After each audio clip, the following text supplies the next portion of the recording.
안녕하세요. 주필승 투자연구소 소장 주필승입니다. 오늘도 외국인 매도가 양시장 나오면서 금요일 시장이라 약세를 보이면서 장을 마쳤습니다. 최근 시장에서 좀 행보 국면이 이어지고 있는데 코스닥 시장도 역시 변동성이 좀 약해지는 그런 모습을 보여주고 있습니다. 전체적인 거래 대금이 줄면서 외국인의 매도 때문에 투자 심리가 많이 위축이 됐는데요. 외국인은 코스피, 코스닥, 선물 시장에서 올 매도를 보였고, 개인은 역시 순매수를 나서고 있습니다. 거기에 또 오늘은 기관들이 좀 열심히 매수를 하면서 코스닥 시장도 조금 반등을 시도하다가 막판까지 외국인의 프로그램 매도에 반등은 실패하는 그런 모습이었습니다. 최근 시장이 좀 섹터별로 또 종목별로 정말 다양하게 또 이어지진 않지만 매일 이쪽으로 갔다가 또 이쪽으로 갔다가 막 정신없이 이렇게 막 움직이는 이런 시장이다 보니까 쫓아 사면 손해보고 빠질 것 같아서 팔면 또 올라가고 난이도가 상당히 높은 그런 시장입니다. 이럴 때일수록 뭔가 종목에 대한 중심을 잡고 매매하시는 분들은 흔들리지가 않는데 그냥 단기 매매성으로 매매하셨던 분들은 이번 장에서 의외로 매매를 많이 하셨다면 만회하실수록 손실이 커지는 그런 시장이었을 겁니다. 알테오젠 최근에 노이즈가 좀 많이 나왔죠. 하지만 오늘은 또 많은 호재가 나오면서 어려운 시장이지만 반등을 해주는 그런 모습입니다. 일단 여러 가지 중에서 첫 번째로 보면 할로자임의 특허 11개 중에서 중에 86개 청구항을 취소했다라는 뉴스가 아침부터 나와가지고 시간 시작하기 전에 넥스트 트레이드에서 좀 상승하는 이렇게 모습을 보였습니다. 여러 가지 내용이 있는데 일단 엠다제에 대한 기존 특허 청구항에서 일부를 포기 결정을 내렸다라는 건데 이에 따라서 알테오젠 관계자는 만약에 할로자임 측에서 특허와 관련된 문제가 없다고 확신했다면 청구항을 취소할 필요가 없지 않느냐. 결국에는 특허가 너무 광범위하다. 권리를 주장하기 어렵다는 것을 스스로 알고 있다. 그러니까 결국에는 워크 쪽이 더 유리할 것이다 라는 얘기를 보태주고 있고요.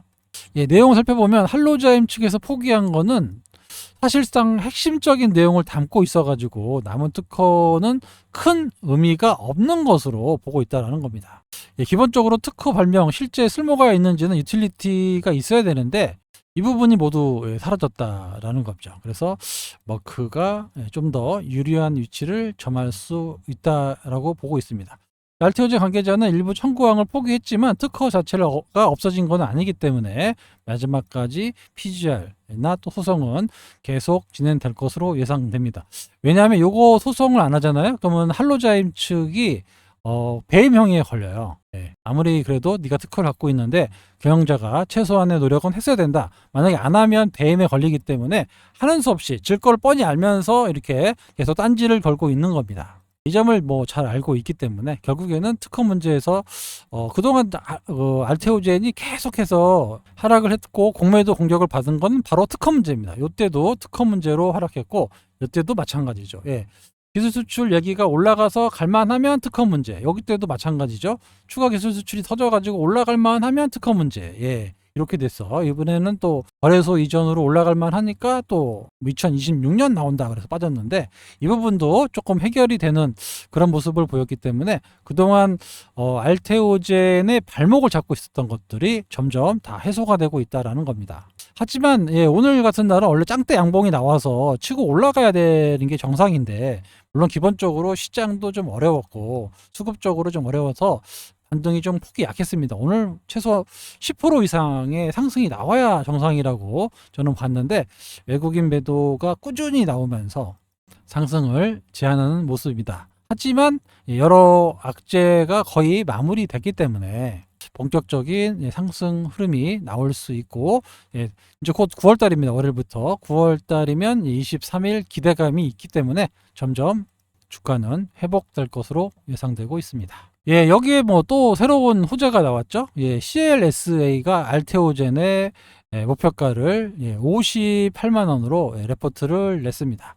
여러 가지 내용이 있는데 일단 간단하게 말씀드리면 새로운 SC 플랫폼으로 자리매김했다. 할로자임의 독점 구조를 흔들고 있다. 그리고 가시성 높은 성장세를 드디어 확보하고 있다. 소송 얘기도 나왔지만 승소 가능성이 높고, 그리고 장기 성장 스토리가 유효하다라는 겁니다. 왜냐하면 빅파마 SC 제형, 이 빅파마 SC 제형에 많이 들어가는 게 기본적으로 ADC도 지금 준비 중에 있고요. 그리고 이중항체, 오늘 이중항체에 대해서도 말씀을 드렸는데, 이중항체가 상당히 커지고 있는 그런 시장입니다. ADC도 커지고 있고, 이 두 개 다 SC 쪽으로 전환을 해야 되려면 알테오젠의 기술, 새로운 플랫폼 기술이 들어갈 수밖에 없습니다. 그래서 알테오젠 입장에서는 장기 성장 스토리가 유효하다. 그래서 목표가를 58만 원으로 제시했습니다. 지난번에 맥커리가 59만 원의 목표가를 내면서 새롭게 신규로 진입을 했는데, 얼마 전에 UBS에서 말도 안 되는 목표가 27만 원을 내면서 또 빠졌죠. 누가 봐도 외국인 공매도를 위한 레포트였다라고 제가 말씀을 드렸는데, 역시 그렇게 결론이 났습니다. 최근 JP 모건 체이스에서 계속 공매도를 하고 있어요. 지금 외국인들의 매매 전략을 잠깐 보시면, 거래소 시장은 매수합니다. 거래소는 매수하고, 코스닥 시장에서는 매도하는 이런 모습을 보여주고 있어요. 그래서 거래소 매수, 코스닥 시장. 근데 코스닥 1위가 누굽니까? 알테오젠이죠. 그러다 보니까 코스닥 시장에서 공매도가 계속해서 나올 수밖에 없는, 약간 이제 기계적인 차익 거래라고 할게요. 그래서 아비트라지라고 하는데, 기계적인 차익 거래를 하고 있어요. 거래소는 매수하고 코스닥은 매도하고. 원래 선물 시장에서 많이 하는 방법인데, 우리나라 시장에서 거래소 매수, 코스닥 매도, 이거를 지금 외국인이 진행하고 있다라는 겁니다. 그것 때문에 지금 알테오젠이 지금 제값을 못 받고 있다, 이렇게 볼 수 있습니다. 더욱더 거래소 이전을 해야 됩니다. 알테오젠, 아까 말씀드린 대로 외국계 세 곳에서 분석을 개시했는데, 말도 안 되는 레포트 말고 좀 진실한 레포트가 나왔습니다, 이번에.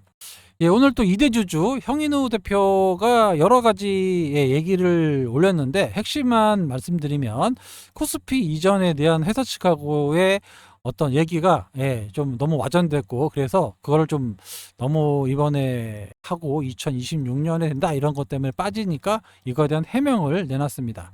당초에 코스피 관련 이전의 일정에 대해서 형인호 대표와 알테오젠 간의 얘기를 다시 한번 상기시키는 내용인데, 일단은 회사 측에서도 9월 중에 이사회 결의를 해서 10월이나 11월 달에 임시 주총을 해서 올해 말이나 내년 정도에 회사 측이 준비를 해서 빠른 시간 내에 코스피 이전 심사를 신청하는 게 일정이었다. 회사 측도 이런 일정을 흔쾌히 동의했다라 나오죠. 흔쾌히 동의. 그러니까 이거 거래소 이전하려면 복잡해요. 거래소는 내부 통제라든가 뭐 여러 상장 항목 점검, 상당히 많은 규제가 있습니다. 그런 것들을 미리 준비를 해야 되니까 그런 준비 과정이 좀 필요하고, 그리고 거래소 신청 심사 일정이 보통 한 6개월 걸려요. 6개월. 그러니까 아무리 10월 달에 해도 내년 4월이나 돼야 여기 승인이 나면서 거래소 이전이 가능하거든요. 뭐 11월에 한다 그러면 내년 5월이고. 그래서 2026년이라고 얘기를 한 건데, 시장에서는 이제 2026년에 신청하나 보다, 이게 나오면서 그때 빠진 거예요. 아무리 빨라도 4월달, 5월달이나 돼야 됩니다. 그죠? 그래서 2026년에 될 수밖에 없어요. 그래서 이 부분을 얘기한 건데, 회사에서는 가능한 한 빨리 하겠다라고 얘기를 했고, 이대주주도 그렇게 알고 있었는데, 주가가 너무 빠지니까 이에 대해서 이제 얘기를 하는 그런 모습을 오늘 보였습니다. 꼭 그거 아니더라도 결론적으로는 거래소 이전하는 게 맞고요. 아까 말씀드렸잖아요. 거래소 시장은 매수하고 코스닥은 매도하는 전략을 지금 외국인들이 하고 있단 말이죠. 그래서 이 전략에 의하면 코스닥 시장에서 빨리 벗어나야 프로그램 매수나 이런 것들이 유입이 될 수 있다라는 거를 누구보다도 제일 많이 갖고 있는 이대주주 형인우 대표가 알고 있단 말이에요. 여러분들이 모아가지고 뭐 하실 필요가 없는 게, 가장 급한 사람은 형인우 대표예요. 계속해서 회사와 소통하고 있고 지속적으로 거래소 이전에 대해서 얘기를 할 거고, 그래서 9월 중 이사회가 나올지 요거 여러분들 좀 체크해 보세요. 요게 만약에 나온다라고 하면 또 주가 상승 요인이 될 거고, 또 역시 임시주총 또 나오면 또 주가 상승 요인 될 거고, 그렇죠? 그래서 지금 공매도가 많이 있기 때문에 이 공매도를 좀 죽일 수 있는 이런 호재들이 나온다라고 하면 지금의 공매도들이 계속해서 공매도를 못 칩니다. 쇼커버가 나올 수가 있거든요. 그래서 다음부터는 외국인이 순매수로 전환하는 이런 모습이 나올 겁니다. 그래서 결국에는 이 외국인의 순매수가 나와야 본격적인 상승이 나온다. 이 점을 여러분들이 꼭 기억하시고, 수급 측면에서도 외국인 순매수가 다시 전환이 돼야 탄력을 받는다. 이렇게 해석하시면 될 것 같습니다. 예, 요거는 KB에서 KB 운영인데 대한민국의 새로운 펀드 35종목으로 압축해가지고 지수를 이제 펀드를 운영하겠다라는 내용이 나와 있는데, 대한민국 펀드 계속해서 대한민국 관련 뭐 펀드들 만든다 얘기가 많이 나오고 있잖아요. 그런데 지금 뭐 ETF가 많이 성행하고 있습니다. ETF 섹터 펀드 해가지고 ETF가 많이 성행하고 있는데, 이 ETF는 어떤 한 섹터만 사는 거예요. 그죠? 섹터만 사는 건데, 이거가 보다는 이렇게 펀드로 들어오는 게 좋습니다. 왜냐하면 펀드는 여러 종목들을 사거든요. 그래서 압축해서 지금 사는 그런 펀드를 만들겠다고 하는 거 보면, 이렇게 전체적으로 주도주가 섹터가 될 수 있는, 이렇게 이런 종목들이 올라갈 수 있는, 뭐 그 각 섹터의 대장주가 올라갈 수 있는 이런 모습이 나타납니다. 그래서 시장에서 좋아요. 이거는 뭐 원전이다, 원전주만 사잖아요. 그죠? 뭐 바이오다 그럼 바이오만 사고, 그죠? 뭐 2차 전지다 그럼 2차 전지만 사고, ETF는 이렇게 성격이 틀리기 때문에 이 ETF로 자금이 상당히 많이 몰려 있어요. 이렇게 말고 이 펀드 쪽으로, 완전 펀드 쪽으로 돈이 만약에 이쪽으로 몰린다라고 하면 좀 대장주 성격의 주식들이 많이 갈 겁니다. 그래서 6개 산업 중에서 가장 뭐 주목할 분야는 인공지능 콘텐츠라고 봤는데, 일단 기본적으로 하이닉스, 그다음에 콘텐츠 쪽은 SM, 그다음에 바이오 분야가 나오죠. 바이오 분야는 알테오젠을 지목했습니다. 그래서 이렇게 펀드로 늘어나면 이렇게 펀드는 이제 투신으로 잡혀요. 투신에서 이 알테오젠을 산다는 얘기예요. 그래서 펀드 자금이 늘어나면 늘어날수록 투신의 자금들이 늘어나서 알테오젠을 이제 비중만큼 사는 거니까, 간접 펀드. 그래서 이런 것들이 투신에서 힘이 좀 실릴 것 같습니다. 사모 펀드들이 사는 거는 별로 안 좋아요. 얘네들은 단타를 많이 칩니다. 조금 먹으면 팔고 또 공매도도 많이 치고 롱숏 전략을 많이 하는 애들이 사모펀드이기 때문에 얘들 믿을 수가 없어요.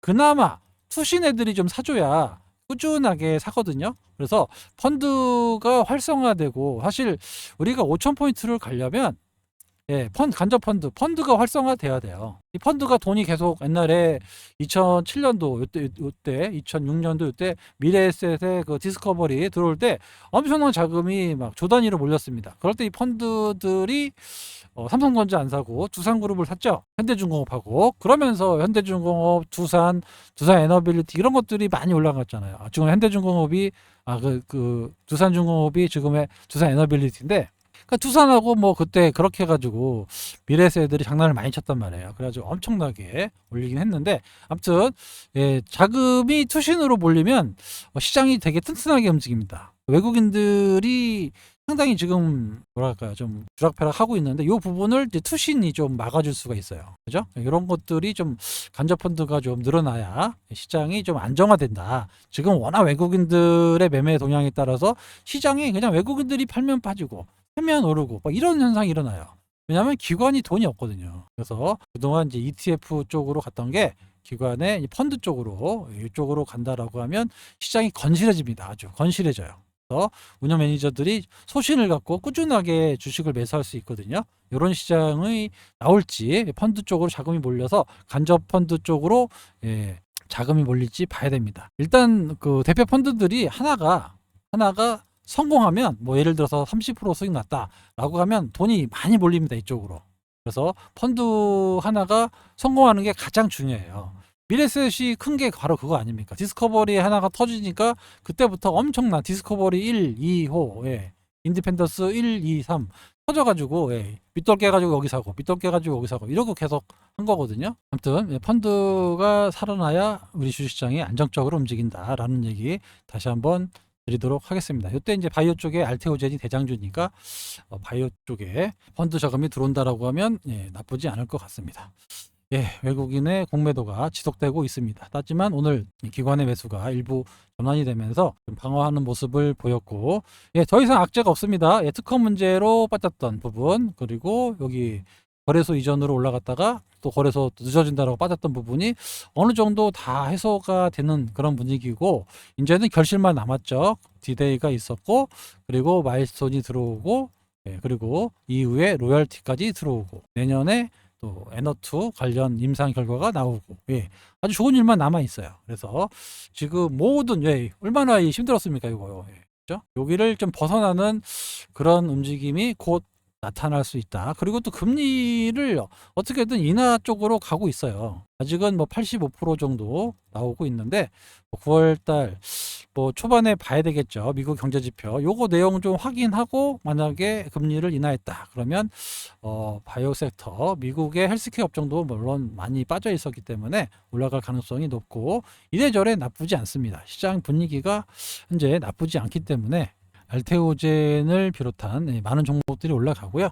또 알테오젠이 만약에 거래소로 이전하잖아요. 그러면 이 코스닥 시장의 공백이 커질 거 아닙니까?